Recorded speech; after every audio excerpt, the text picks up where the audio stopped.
वक्रतुंड महाकाय सूर्यकोटि समप्रभा निर्विघ्नं कुरु मे देव सर्वकार्येषु सर्वदा.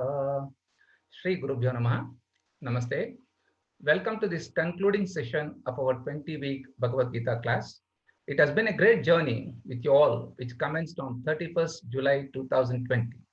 We congratulate you all for a successful completion of study of essence of Bhagavad Gita in this 20-week program. Before that, many of you also completed the 8-week course on Introduction to Vedanta, the elementary course for the beginners. I'm sure these two courses must have definitely prepared you all for making inroads into the world of Upanishads. We have therefore planned a 10-week course on Introduction to Upanishads for you. Dr. Hegde sir has given you the structure of this program. Sir will give you further details on this. We sincerely hope you are going to enjoy these classes besides getting immensely benefited. As informed last week, all the present participants will continue automatically in the next course of Upanishads, and also no fresh registration is required. Only the new entrants need registration.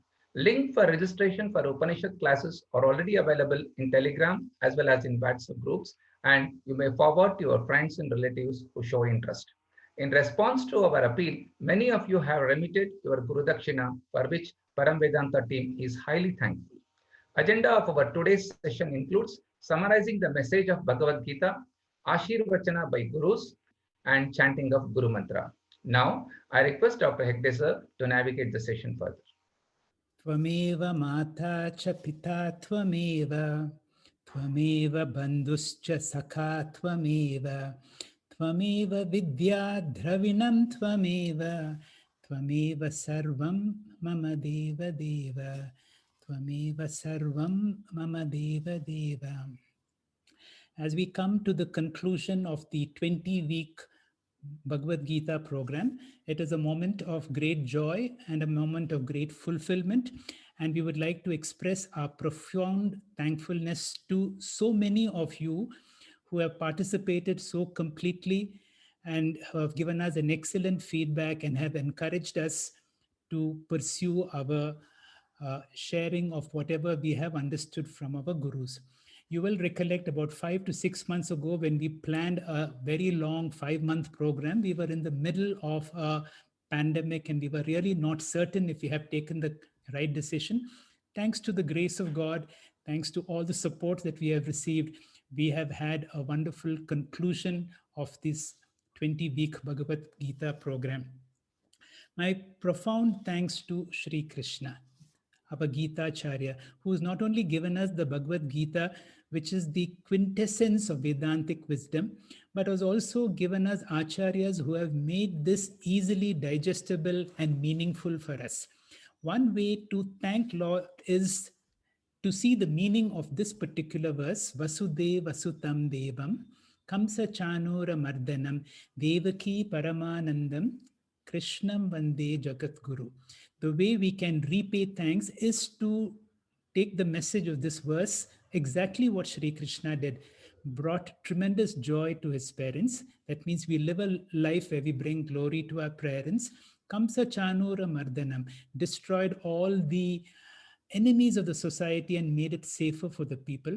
So that can we make the society, can we contribute more than what we have received? Devaki Paramanandam brought joy to his parents, and for posterity, even after so many centuries, Krishna has been a Jagat Guru. Can we see how we can bloom to our fullest? And that is the only way that we will be able to fulfill all our rinas. Profound thanks to our Gurus. In fact, we have no words to explain. The best way to explain, the best way to word our thanks to our Gurus who have given this great wisdom to us is to use the words of Adi Shankara's opening verse in the Viveka Chudamani, which goes like this: Sarva Vedanta Siddhanta Gocharam Tamagocharam Govindam Paramanandam Sadguru Pranatosmyaham. I make a profound namaskara to my Gurus who are Sarva Vedanta Siddhanta, who are the Tatparya, who are the essence of all Vedanta, who are manifest Brahman for ourselves. Gocharam Tama Gocharam, who have made it graspable for us, Gocharam, Tam Agocharam, that which essentially is ungraspable. Vedantic wisdom is not about any object. Any object can be grasped. Vedantic wisdom is about our essential nature, which is technically ungraspable. And yet our gurus have been able to give us that wisdom. To that guru who is Paramanandam Sadguru, I offer my profound namaskara. My sincere thanks to so many of you who have contributed so generously. We are not doing a favor by giving them the Guru Dakshina. In fact, they are doing us a favor by giving us an opportunity to fulfill our Brahma Yajna. Essentially, what they are doing is promoting and preserving our great tradition. And we have been able to be conduits to be able to offer whatever you have given, plus our own contribution to express in a very small way our gratefulness to our gurus. I'm blessed to have such a wonderful team who are able to translate ideas into reality and make it so excellent. We never imagined that a non-professional body could be able to produce a program thanks to the 100% commitment of each one who did whatever tasks were given to them with 100% dedication. There was a separate screening team to see that we would minimize any errors on our slides. Our slides have been checked and double checked, and thanks to the slides team. To those who are involved in uploading it into YouTube, so much of our work is those excellent notes that come after these class, and a team led by Dr. Sundar is largely responsible. I cannot express my thanks to each one of you who have contributed. This is an old photograph. For the last 8 months or so, we have never had a chance to meet us in reality. So this is a picture that I could get. And my thanks to this team for having made it possible. Dr. Sundar will now give us the essence of the Gita, a take-home message. Dr. Sundar, please. Good evening. Hari Om, Shri Gurubhyo Namaha. We seekers share a Karya Karana Sambandha with God. The God is the causeless cause and we are the effect. Therefore, the relationship we share with Him is a primary, fundamental one. All the other relationships we have in this world, they are important, no doubt. However, they are incidental. They cannot undermine this primary relationship with God. All spiritual and religious practices nourish this fundamental relationship with God. The principles of such practice are laid down in the scriptures. Therefore, whatever professional lives we may be leading, we need to spend time to read the scriptures, understand, and live them. However, the scriptural literature is vast. Therefore, out of compassion, Lord Krishna has gathered the essence of the scriptures in the Bhagavad Gita. This is the relevance of Gita. As we see in this next slide, Gita is often described as Moksha Shastra. The culmination of all scriptural pursuits is variously described as enlightenment, self-knowledge, Jivan Mukti, as well as Moksha. If we were to look at a working definition of this, this would be it. Mental strength, mental immunity, mental resistance, mental toughness, which expresses as freedom from inner emotional turmoil, irrespective of outer favorable or unfavorable circumstances. All of this born out of understanding of essential oneness of us seekers and God is this goal as moksha. Putting in simpler terms, our true nature is already one of lasting happiness, peace, and security. Therefore, moksha is not about attaining a new status, but it is about getting rid of the finitude, the limitation, which actually does not belong to us. As we see in this next slide, if lasting happiness is already within us, why does not it come about in our day-to-day experience? Bhagavad Gita describes that there are three coverings which seemingly keep us away from the happiness within, and it sequentially describes the sadhanas through which we can peel off these coverings, as it were, to attain to that happiness. Through Karma Yoga, we remove the grossest covering of impurities in the mind. Through Upasana Yoga, we remove the middle covering of restlessness of mind. And through Jnana Yoga, we remove the innermost, subtlest, most difficult covering of non-appreciation of our true self or ignorance. As we see in this next slide,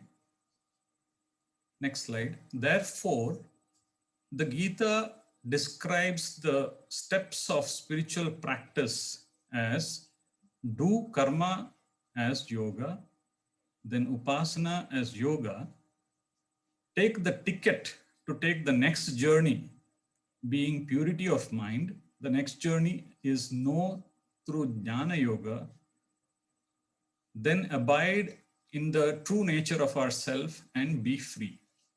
As we see in the background, there are innumerable verses which may be described as a step ladder or a staircase approach in spirituality that the Gita professes. In this next slide, let us look in a little more detail about these three steps. As a seeker, there are three possible outcomes that I can attain to. At the lowest level, the seeker lives a life of world dependence. What this means is, he looks at the external world as a source of joy and goes about certain things, which is raga, or he sees the external world as a source of sorrow and tries to get rid of some part of the external world. The problem is, the external world is unpredictable in its ability to consistently give joy and sorrow. So I keep changing object, situation, relationship one after the other, and yet happiness remains elusive. This roller coaster life of joy and sorrow is called as samsara. Such a person is described by the scriptures as prakrita purusha. He often follows eka rupa or saguna swarupa ishvara bhakti. Gita describes such a person as a sakama bhakta or a artha artharthi bhakta. Some of us then may meet a guru, a master, who reorient our approach to life and ask us to shift from a life of world dependence to a life of God dependence. In this approach, instead of going by my raga dveshas, my approach now changes to Ishvara Arpana Buddhi and Ishvara Prasada Bhava. By taking to this, samsara to a large extent is mitigated, raga dveshas reduce, and I enjoy equanimity, which is described in the Gita as samatvam. Gita describes such a bhakta as a jijnasu or nishkama bhakta. Since Ishwararpanam is happening every moment, he sees everything around him reverentially, and this form of bhakti is called as Vishwarupa Ishvara Bhakti. Through this process, he is able to remove the outer two coverings, remove impurities, restlessness of mind. This is very well covered in the middle 6 chapters of the Gita. At the highest level, we see the seeker leading a life defined through Jnana Yoga Sadhana. This is after he has got Sadhana Chatustaya Sampatti or prerequisite qualifications to take up this ultimate, the superior most journey. Here, a guru uses the Shastram as a mirror to show a sadhaka his true nature, which is one of Atma Swarupam. Through Mananam, one develops a doubt-free conviction about this knowledge. Then through Nididhyasanam, which is as described in this acronym repair, one revises his perspective from the limitation, the finitude of the body-mind complex to the infinite, ever-contented, ever-happy, Purnatvam nature of the Atma. This is the doctrine of inaction in action or Jnana Karma Sannyasa. Such a person is described in the Gita as a Jnani Bhakta. He takes to Arupa Ishvara Bhakti. He is a Purusha, God man. Gita describes him verily as God. he is freed himself of all the three coverings which we saw earlier. Since this is the predominant doctrine in the Gita, covered in the second chapter, sixth chapter, chapters severally in the middle sixth section, and finally at the pinnacle in the 13th, 14th, and 15th chapter, let us look at this a little more detail in this next slide. The core philosophy of Gita is Jnana Karma Sannyasa. This person has revised his perspective from the finitude of body-mind complex to the infinity of Atma Swarupam. He enjoys Purnatvam, complete contentment. Thereafter, whatever he does is out of contentment and not for contentment. Since it is born of such fulfillment, it will always be of universal good. Being born of such fulfillment, he doesn't have any burden of responsibility or worry of future whatsoever. He is completely in the present. He is mindful. He is fully available to whatever profession he takes to because of this philosophy. So thereby he becomes 100% the best version of himself. So the underlying message here is to find tranquility. There is no need to run away from responsibility, but this philosophy offers us right in the middle of action. The glory of the Gita, as we see in the next slide, is that if it could shift Arjuna, who was in Karpanyam, down on his knees at the end of the first chapter, to Dhanurdhara Partha, which has always been his training, his skill, so can it transform all of us so that we can give our 100% to whatever Swadharma we take to, all the time abiding in the higher self, which is of the nature of tranquility, equanimity, Advaitam, lasting happiness, all pervading eternal reality. In other words, the glory of Gita is it offers all of us a possibility to attain to our highest potential. Thank you, sir. Thank you, Dr. Sundar, for giving us a nice summary take-home message of the Bhagavad Gita. We have great joy in having two of our teachers, great Swamiji, Swami Chidananda Ji, speak to us. Swami Chidananda Ji will be introduced to us by Dr. Komal Prasad. We had the great privilege of studying the Chatusutri of the Brahma Sutras under him, and also the Kathopanishad with Shankar Bhashyam. Dr. Komal, if you can introduce Swami Chidananda Ji. Thank you, sir. Pranam Swamiji. Today we are very fortunate to have Swami Chidananda Ji with us. Swami Chidananda Ji has been a speaker, writer, and a teacher of spiritual topics for nearly 3 decades.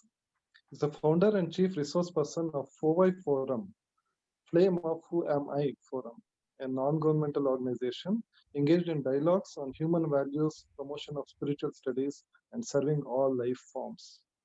At the young age of 23, Swami Chidananda Ji, inspired by eloquent discourses of Swami Chinmayananda Ji, put aside a promising career in electronics engineering and went for study of Upanishads.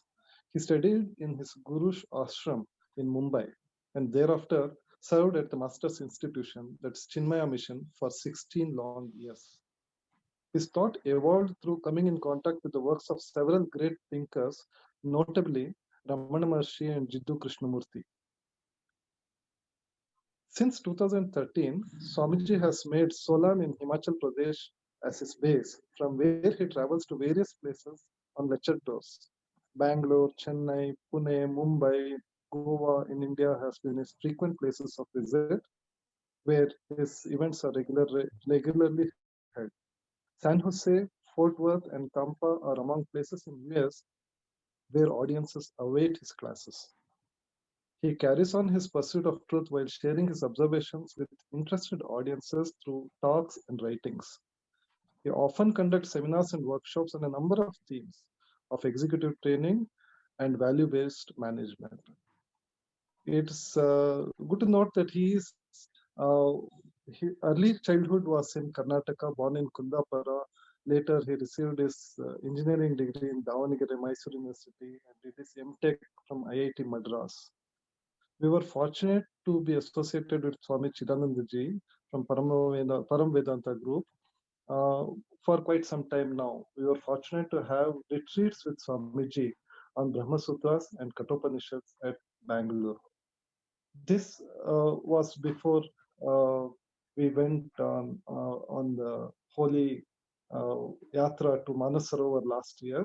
When we went to Kailas Manasarovar, before we embarked on this yatra, Swamiji blessed us in 2019, that's last year. And this is the Guru Parampara, as we note in this. Sadashiva Samarambam Shankaracharya Madhyama Asmadacharya Paryantam Vande Guru Parampara. Beginning with Lord Sadashiva, with Shankaracharya in the middle, and till my Acharya, I go to the tradition of teachers. Swami Chidanandaji is in the tradition of teachers for us, and I bow to you, Swamiji. Pranams, my humble pranams on behalf of everybody of us from Param Vedanta. Thank you for being with us today. Hari Om. Thank you, sir. Namaste, everyone. I am so happy to see your continued interest and enthusiasm in the study of the Vedanta. And in these few words which I shall speak now, I would like to let you know the place and importance of the Upanishads. You should wonder why the famous philosopher and professor academician of Europe, who died in 1860. So at the turn of the 18th century, he was a well-known figure, Arthur Schopenhauer. He made a statement, Upanishads are the solace of my life. They will be the solace of my death. He died in 1860, and 3 years later, 1863, Swami Vivekananda was born. And when he, in a short span of 39 years, went around and taught the Vedanta, at a certain place he said, if I have said anything, it is all from the Upanishads. And he gave so many other tributes and compliments to the Upanishads. I want to make a comment especially now that all of you are into the study of the Vedanta, there is something special about this Vedanta. Any other subject, you may stop anywhere. Somebody may study some science and stop after high school. Somebody may study some economics and say after BA, enough of economics, and so on. But in the Vedanta, please remember, you are within will find peace only when you realize your true self.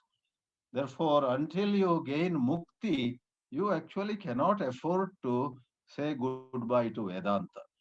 Therefore, Upanishads, which are called the Moksha Shastra, are of utmost importance to all of you, in fact, to every human being.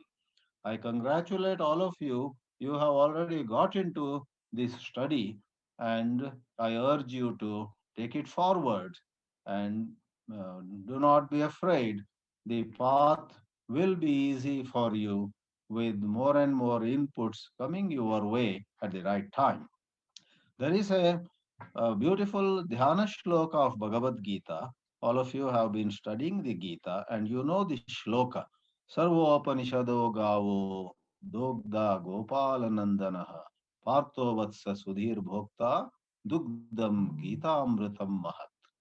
And the main point conveyed in the shloka is Upanishads are the cows from whom the milk of Bhagavad Gita is drawn. Lord Krishna is the milkman over there. There is a certain kriti that is attributed to Sri Shankaracharya, Dhanyashtakam. There it is said, Tadnanam prashamakaram yadindriyanam. That is true wisdom which makes us peaceful. If we don't get peace, of what use is our wisdom? Today in the Google, I was just, glancing. I saw there was a book written by somebody, had a nice title. If you are smart, why are you not happy? That is the title of a book. And I hope to see you at least first few pages of it on Amazon or somewhere. If you are smart, why are you not happy? A good question. If you and I say we are qualified, we are well positioned in the society, we must ask ourselves, are we truly happy? And the happiness and peace, as that the Nyashtakam says, is from true jnana, and that is tadneyam yadupanishatsu nishchitartham. What you ought to know is the truth that is determined in the Upanishads, it says.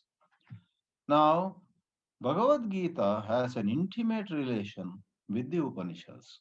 Though not recognized by all, a number of shlokas of the Gita are just a restatement of what was said in the Upanishads. I'll give you two or three examples. In the second chapter, you have a shloka. The soul in you and me is not born, doesn't die, doesn't undergo any modification.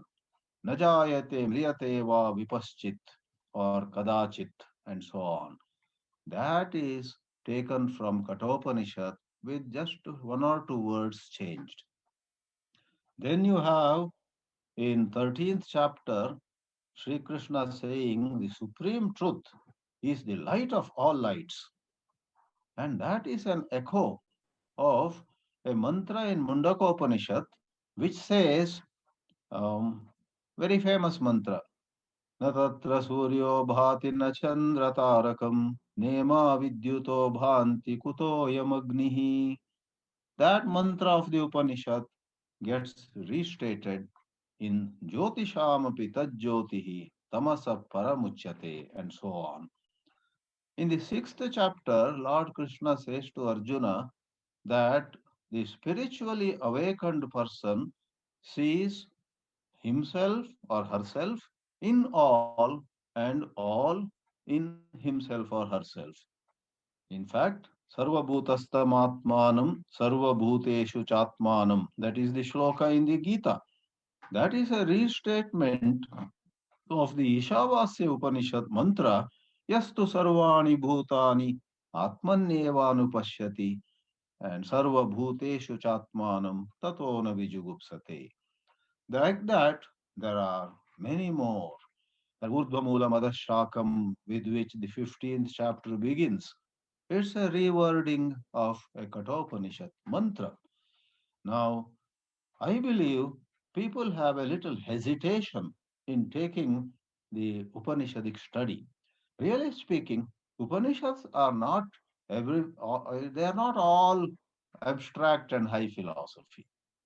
All the Upanishads have wonderful metaphors, wonderful, juicy, delicious examples, and what is more, very uplifting stories. In Kena Upanishad, there is the story of Devas getting arrogant and how their ego is done away with by divine interference, we can see. In Brihadaranyaka Upanishad, when human beings, gods, that is Devatas, and Asuras go to Prajapati, a very interesting story. He just says, the, and vanishes. Then they have to figure out how to decode this the. For human beings, the means dhanam, share your wealth. For gods, devatas in the heaven, the means practice dhamma, self control. Just because enjoyments are available in heaven, don't go berserk. And for asuras who are known to be cruel, the same monosyllable the in the story of Brihadaranyaka Upanishad means dayadhvam. Don't be so cruel, be compassionate. And T.S. Eliot, the Nobel Prize winner, was so touched by this story of Brihadaranyaka Upanishad. He has used it, an English translation of it, in one of his famous works. Now, this Upanishadic literature, lastly, has such great depth and especially with some inputs from commentaries of Adi Shankara and so on, you will see that tremendous clarity about the true position of Vedanta can come to you through a proper study of Upanishads. I do not over insist on the study of Upanishads, but I can certainly assure you that the study of Upanishads will not go in vain. Dr. Hegde has planned a very nice sequence of some general introduction and then highlights of some selected 8 Upanishads or so. And that is a wonderful way to get a foundation in this marvelous heritage of ours. Upanishads are a great asset, a great treasure that you and I have with us, and it is highly worthwhile for all of us to study these sacred works. I express my heartiest best wishes to every one of you in this study of Upanishads, and may your efforts be truly fruitful. Om Namo Narayanaya. Om Namah Shivaya. We also have the great privilege of having His Holiness Swami Shankara Bharati Ji giving us a message. Swamiji has been a great source of blessing for us all through our efforts, and we are so glad that he is there with us today. Dr. Ravi Shankar, please introduce him to the group. Shankara Shankaracharya Shankaro Bharati Yutaha Rajatam Vartatam Nityam Shankara Bharati Yatihi. Sri Shankara Bhagavad Padacharya incarnated to restore the Sanatana Dharma and practice and preached Advaita. Yedatore Sri Yoganandeshwara Saraswati Samsthanam is located in Krishnarajanagar in Mysore district on the banks of the river Kaveri. It was established 800 years ago and follows the same Advaita tradition. The Mutt has immense activities in spiritual, religious, cultural and social spheres. Parama Puja Sri Sri Shankara Bharati Mahaswamiji, the present Pitadipati of the Samsthanam, took charge of the Samsthanam in 1995 with the divine blessings of Jagadguru Mahasannidhanam Sri Sri Bharati Tirth Mahaswamiji of Dakshinamnaya Sringeri Sharada Pita. In addition to all the prescribed dharmic activities, the adhyatmic and social activities are conducted under the name of Vedanta Bharati. It is an institution of Veda and Vedanta, where studies and research is recognized by the Tumkur University. Some of the activities of Vedanta Bharati include publications, as in the next slide, Vedanamana, Bhashya Parayana, Vidvat Ghoshti, Shankara Sandesha Saptaha, Vivekotkarshini and Vivek Deepini for students, Stotra Parayana Mahabhyana, Saundarya Lahari Mahabhyana, Shankara Geeta Saurabha, national level seminars, retreat programs, Jnana Deepa as an advanced retreat. Also, they have the PhD in Darshana Shastra, and they also conduct the Bhashyamrita Vahini as the Upanishads for the common person. Shri Guru Bhyo Namah.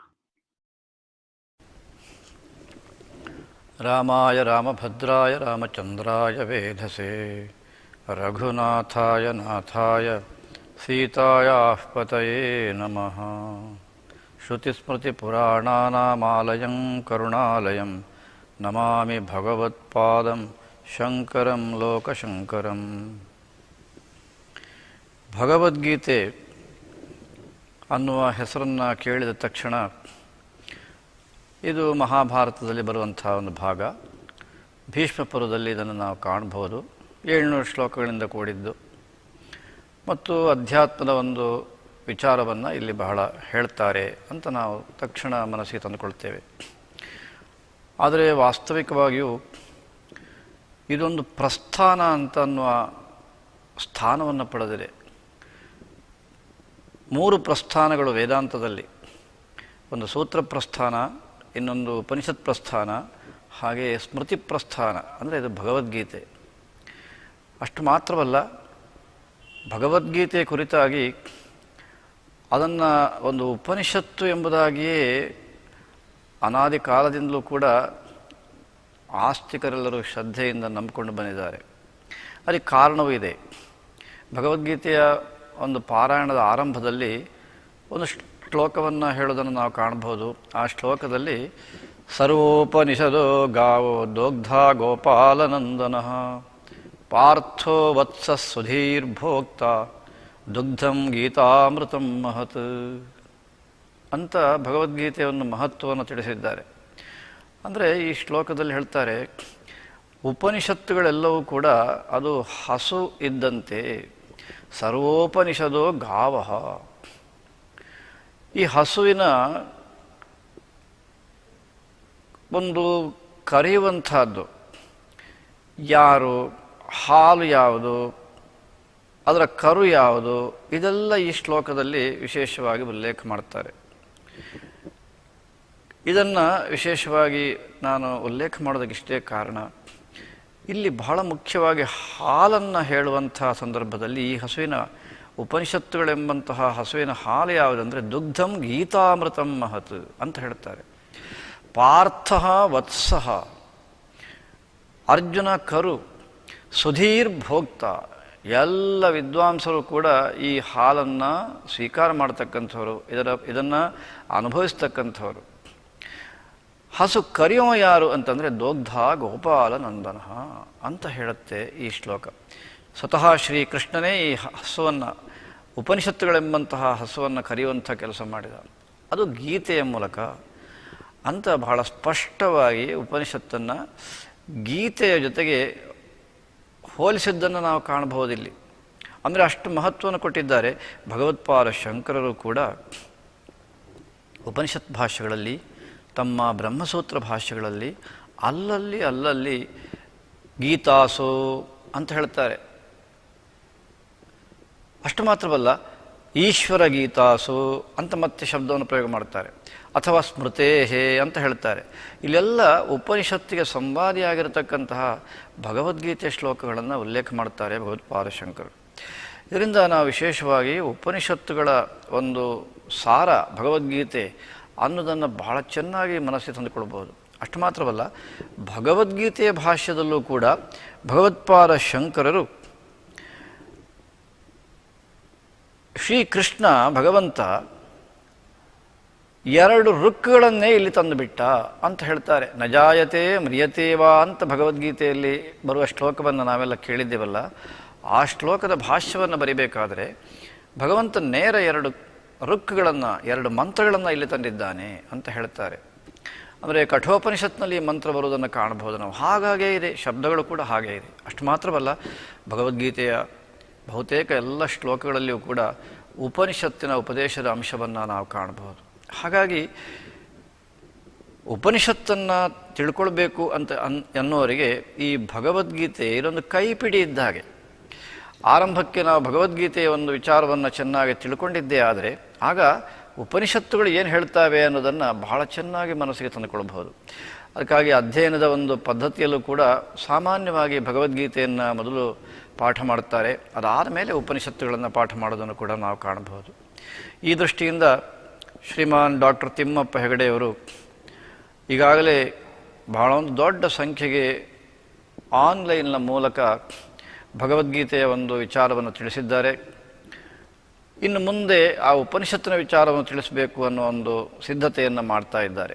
ಅಂಥ ಸಂದರ್ಭದಲ್ಲಿ ಈ ಭಗವದ್ಗೀತೆಯ ಒಂದು ಸಾರವನ್ನು ತಿಳ್ಕೊಂಡಂಥ ನಾವು ಉಪನಿಷತ್ತನ್ನು ಚೆನ್ನಾಗಿ ತಿಳ್ಕೊಳ್ಳೋದಕ್ಕೆ ಸಾಧ್ಯವಾಗುವಂತಹ ಸಂದರ್ಭದಲ್ಲಿ ಭಗವದ್ಗೀತೆ ಕುರಿತಾಗಿ ಇವರಿಗೆ ಏನು ಹೇಳಿದ್ದಾರೋ ಅದನ್ನು ಚೆನ್ನಾಗಿ ಮನನ ಮಾಡ್ಕೊಳ್ತಾ ನಾವು ಉಪನಿಷತ್ತನ್ನು ಪ್ರವೇಶ ಮಾಡಿದ್ದೇ ಆದರೆ ಆಗ ನಮಗೆ ಬಹಳ ಚೆನ್ನಾಗಿ ಉಪನಿಷತ್ತಿನ ಉಪದೇಶಗಳು ಮನವರಿಕೆ ಆಗೋದಕ್ಕೆ ಸಾಧ್ಯ, ಅರ್ಥ ಮಾಡಿಕೊಳ್ಳೋದಕ್ಕೆ ಸಾಧ್ಯ ಅನ್ನೋದನ್ನು ಈ ಸಂದರ್ಭದಲ್ಲಿ ನಾನು ವಿಶೇಷವಾಗಿ ನೆನಪು ಮಾಡೋದಕ್ಕೆ ಇಷ್ಟಪಟ್ಟಿದ್ದೇನೆ.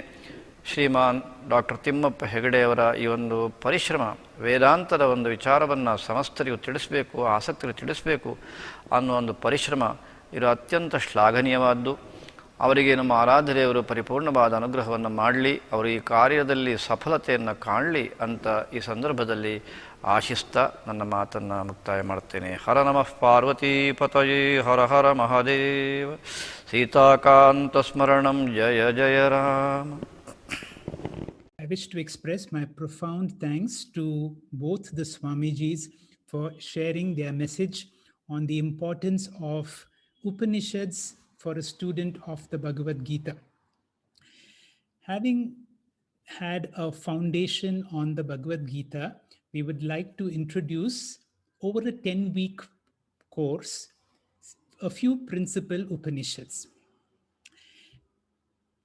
All students of Vedanta are required to study the Prasthanatraya, which are 3 texts in gradation level. The simplest and the, if I can call the undergraduate level, is the Smriti Prasthana of the Bhagavad Gita, which we have gone through.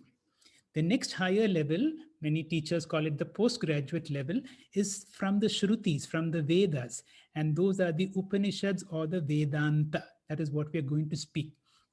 And even higher, where you have a logical explanation for Vedantic truths, comes from the Brahma Sutras. In addition, students are required to look into Prakarana Granthas. Prakarana Granthas are the message of the Vedanta given in a very systematic fashion. Both the Bhagavad Gita, the Brahma Sutras, and the Upanishads give the essence of the teaching, but it may not be in a very systematic manner. So great acharyas like Adi Shankara have given us these foundational texts called the Prakarana Grantha, which give various terminology.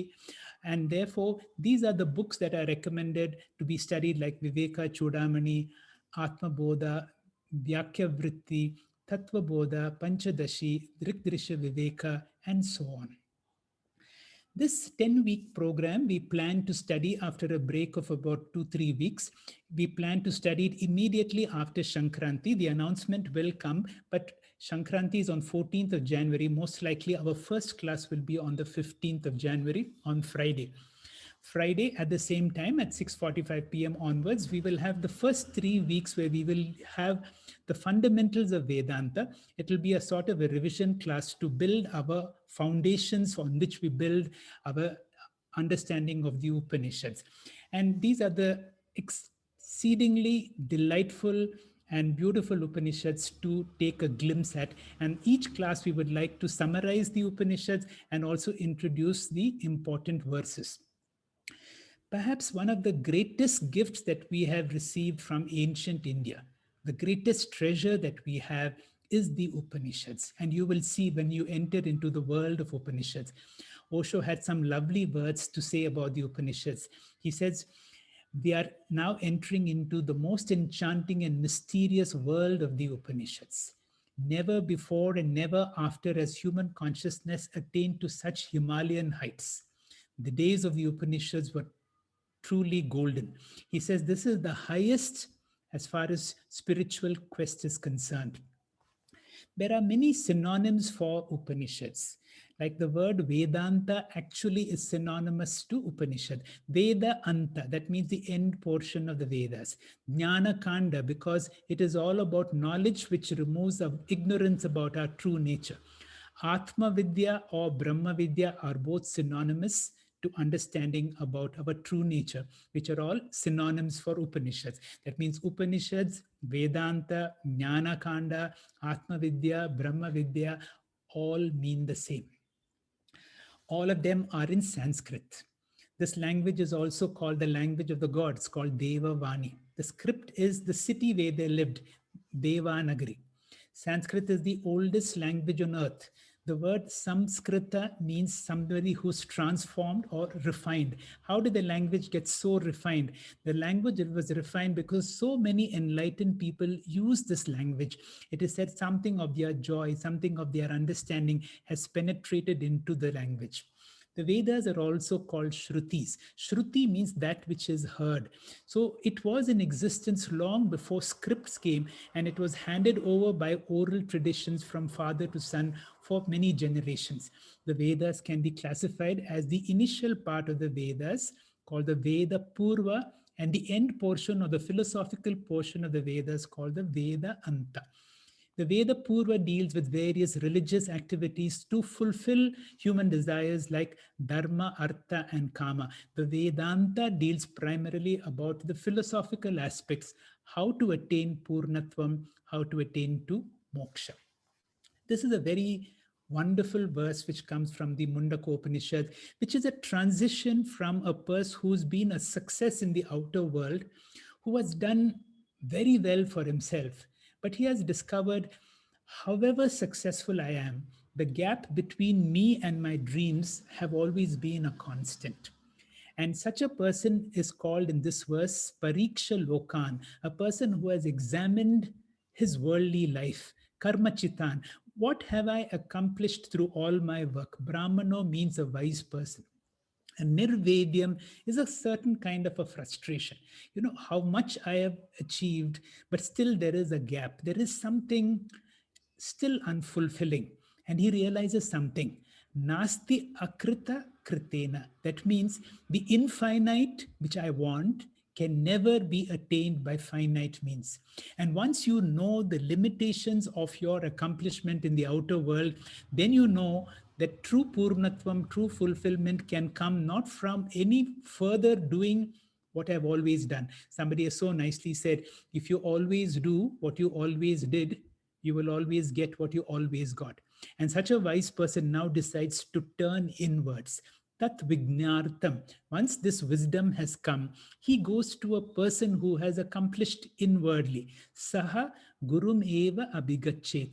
You cannot go to a guru empty-handed. But my guru is Shri Guru. Shri means very rich. He has everything. What can I give? You carry Samit Pani. Samit Pani literally means a twig. It also means don't go to a guru empty-handed. Go to a guru with all your ego to surrender. All your past, you surrender to what kind of a guru? A Shrotriya Brahmanishta. I will explain this term. Brahmanishta is one who is anchored in the Brahman, who is not different from what he speaks, and one who has the ability to communicate. When we study the Upanishad, we need to know the derivation of the word.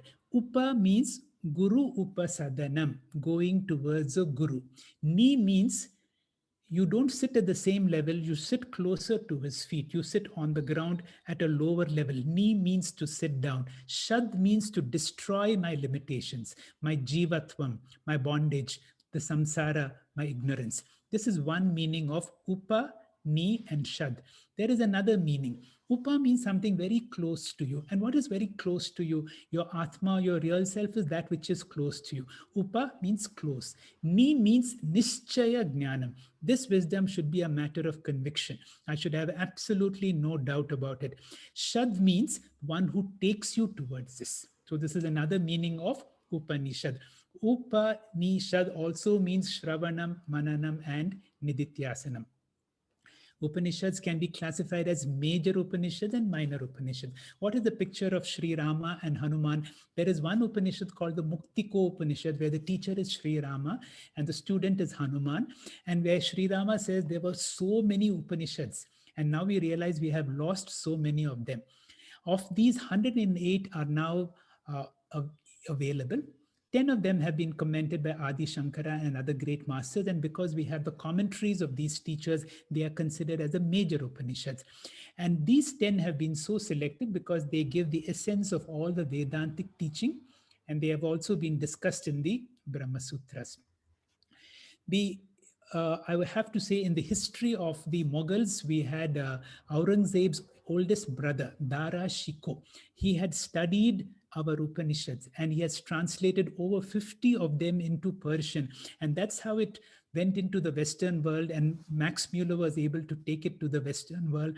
And the Germans were able to see the richness of the Upanishads many, more than a centuries ago. How are the Upanishads classified? Each of these Upanishads come from the 4 Vedas. The Rig Veda, which is the biggest of all the Vedas, has only one of these principal Upanishads, and that is called the Aitareya Upanishad. The Yajur Veda can be divided into 2 schools, the white school called the Shukla and the black school called Krishna. Shukla Yajur Veda has got 2 major Upanishads. One is called the Brihadaranyaka. Brihad Aranyaka. Aranyaka means forest. Brihad means the great forest. And Isha Vasya Upanishad. Whatever is in red are the ones we are going to study. In the Krishna Yajurveda, we have two Upanishads, extremely delightful, both Taittiriya and Kathopanishad. The Samaveda has two Upanishads. One of them we are going to study, that is Kenopanishad, and the other is Chandogya. The Atharva Veda has three of the major Upanishads, Prashna, Mundaka, and Mandukya. There is also one minor Upanishad which is exceedingly delightful and always selected to study, and that is the Kaivalya Upanishad. So you will see 7 of them which are in red are the ones which we will be summarizing and introducing the important mantras of each of these Upanishads. Our classes will start immediately after Shankranti. As I said, it will be most likely on the 15th of January.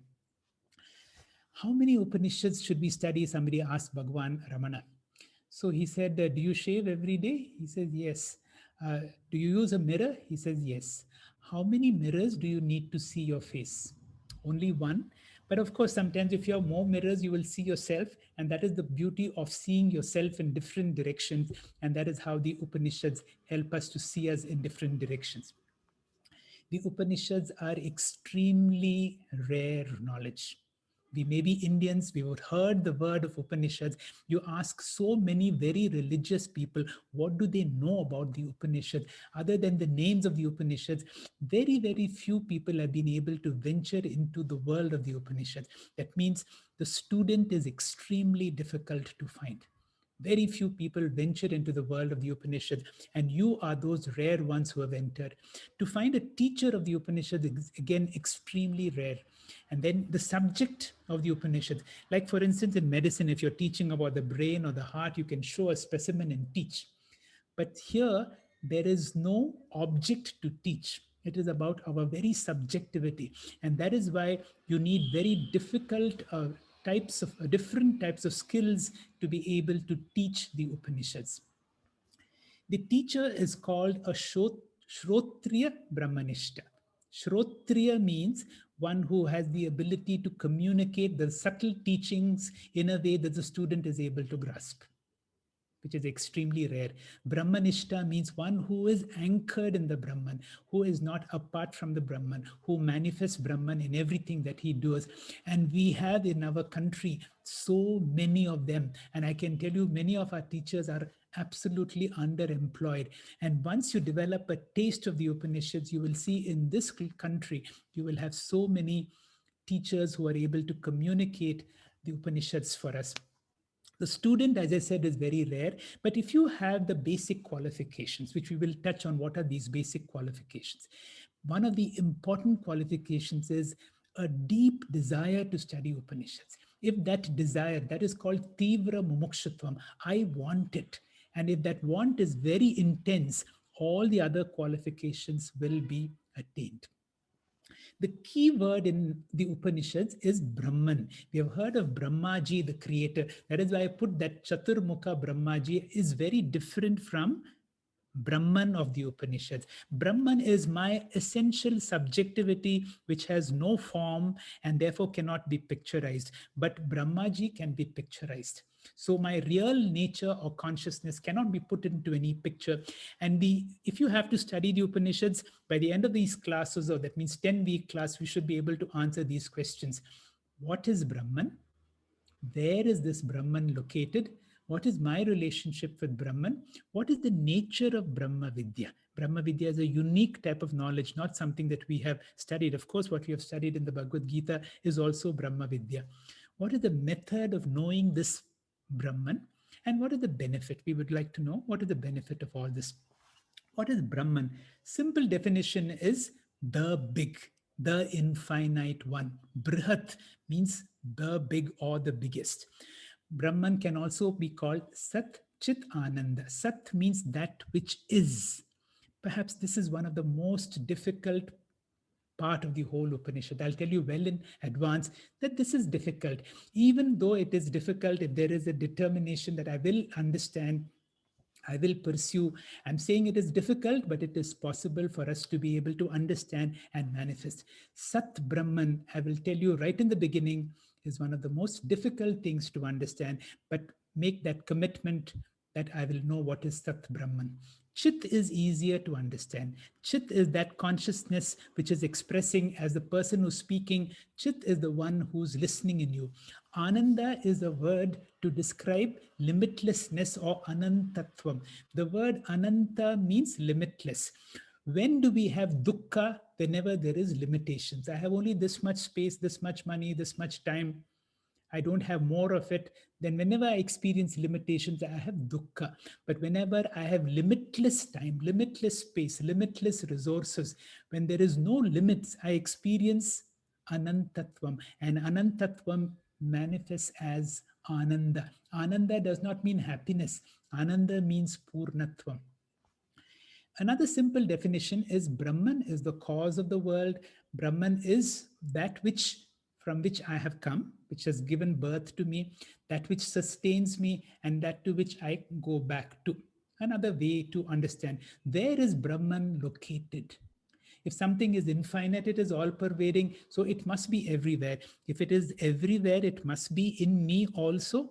And where do we refer it to me?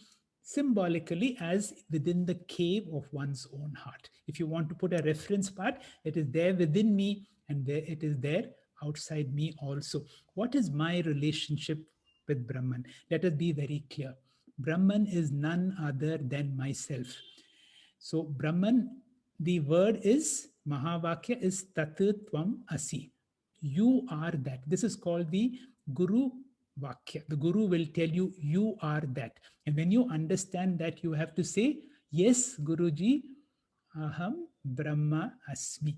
And that is a great realization that I am Brahman. And this is not an ordinary declaration.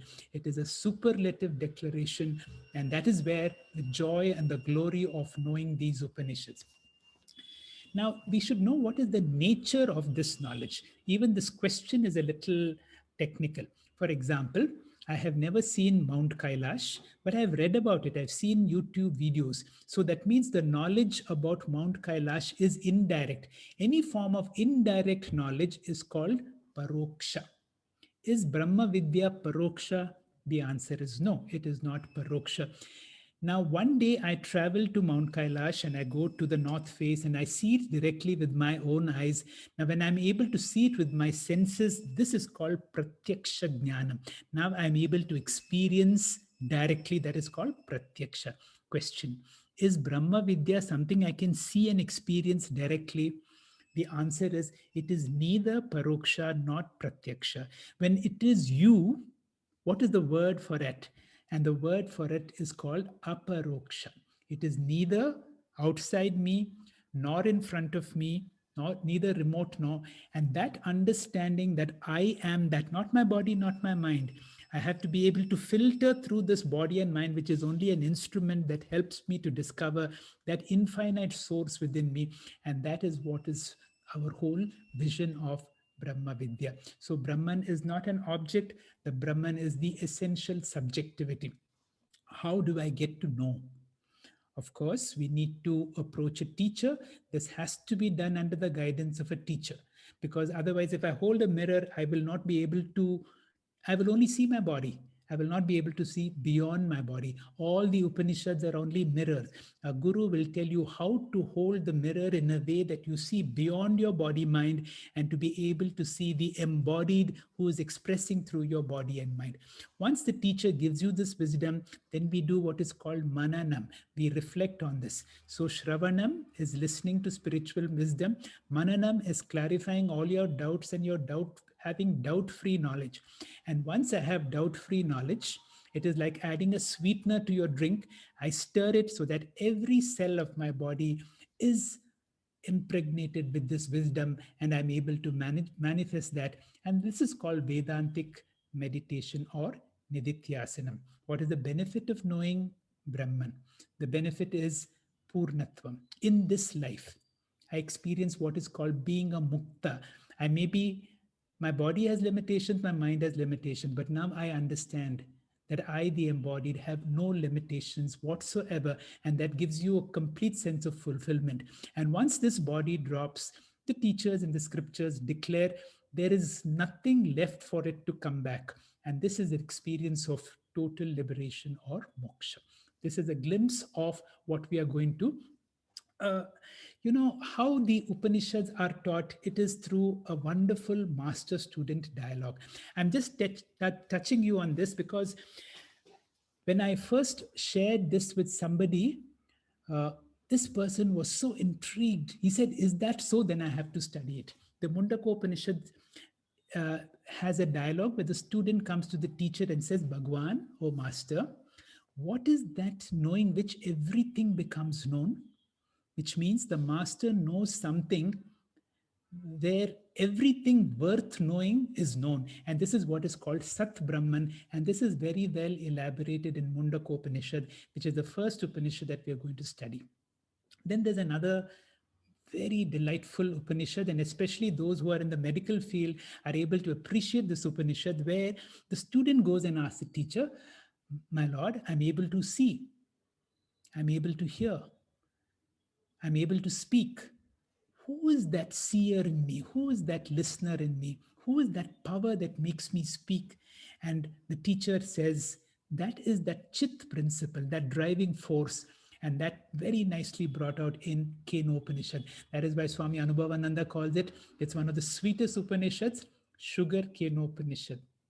In Chandogya Upanishad, you have a dialogue between two brothers, cousin brothers. Narada goes to the great teacher Sanat Kumara and tells him, "See, I have got all the knowledge in the world, and yet I feel so incomplete. There is something lacking in me. Why is that so?" And Sanat Kumara gives him what is called Bhuma Vidya, the knowledge of infinity, which is also brought out in the other Upanishads. So Chandogya we will not be studying in this particular, but it will certainly come in the other Upanishads. Finally, I would like to say we have already studied the essence of the Upanishads through the Bhagavad Gita. Many Upanishadic level verses are there in the Bhagavad Gita, but you will see a different level when you come to the Upanishads. This beautiful verse, Sarvo Upanishado Gavo Dogda Gopalananda. With that, I will conclude with a little story. Just be patient to the little story. This is a story of a certain Sufi saint with his followers crossed a desert and reached an oasis. It was getting dark. They were all extremely hungry. They were looking for a place for some food. And it so happened that a rich man was serving a banquet. And these people said, "Of course, there will be a lot of food. Let us go and try our luck." And they went, and the rich man was inviting all the guests. And when he saw a group of Sufis coming, he looked at the leader and says, "But we don't know who you are." But suddenly he says, "But I know myself." And then he reflected, how unfortunate it would be if the whole world knew me, but I did not know myself. The Upanishads will tell you that knowing yourself, knowing who I am, is far more important than the whole world knowing me. And that is why this is a fascinating journey. And this journey is possible only through the grace of the Gurus. And let us explain, let us express our greatness to our Gurus through these Guru mantras. Madhusudan, please chant these mantras for us. Bhyo Namaha. Gurur Brahma, Gurur Vishnu, Gurur Devo Maheshwaraha, Gurureva Para Brahma, Tasmai Shri Gurave Namaha. Ajnanatimirandasya Jnananjana Shalakaya Chakshurunmilitam Yena Tasmai Shri Gurave Namaha. Akhanda Mandalakaram Vyaptam Yena Characharam Tatpadam Darshitam Yena Tasmai Shri Gurave Namaha. Sthavaram Jangamam Vyaptam Yena Kritsnam Characharam Tatpadam Darshitam Yena तस्मै श्रीगुरवे नमः। चिन्मयं व्यापि यत्सर्वं त्रैलोक्यं सचराचरं तत्पदं दर्शितं येन तस्मै श्रीगुरवे नमः। सर्वश्रुतिशिरोरत्न विराजितपदाम्बुज वेदान्ताम्बुजसूर्याय तस्मै श्रीगुरवे नमः। चैतन्यं शाश्वतं शान्तं व्योमातीतं निरञ्जनं बिन्दुनादकलातीत तस्मै श्रीगुरवे नमः। ज्ञानशक्तिसमारूढ तत्त्वमाला विभूषितः भुक्तिमुक्तिप्रदाता च तस्मै श्रीगुरवे नमः। अनेकजन्म सम्प्राप्तः कर्मबन्धविदायिने आत्मज्ञानप्रदानेन तस्मै श्रीगुरवे नमः। शोषणं भवसिन्धोश्च प्रापनं सारसम्पदः गुरोः पादोदकं सम्यक् तस्मै श्रीगुरवे नमः। न गुरोरधिकं तत्त्वं न गुरोरधिकं तपः तत्त्वज्ञानात् परं नास्ति तस्मै श्रीगुरवे नमः। मन्नाथ श्रीजगन्नाथो मद्गुरो श्रीजगद्गुरो ममात्मा सर्वभूतात्मा तस्मै श्रीगुरवे नमः। गुरुरादि अनादिश्च गुरुः परमदैवतं गुरोः परतरं नास्ति तस्मै श्रीगुरवे नमः। त्वमेव माता च पिता त्वमेव बन्धुश्च सखा त्वमेव विद्या द्रविणं त्वमेव सर्वं मम देव त्वमेव सर्वं मम देव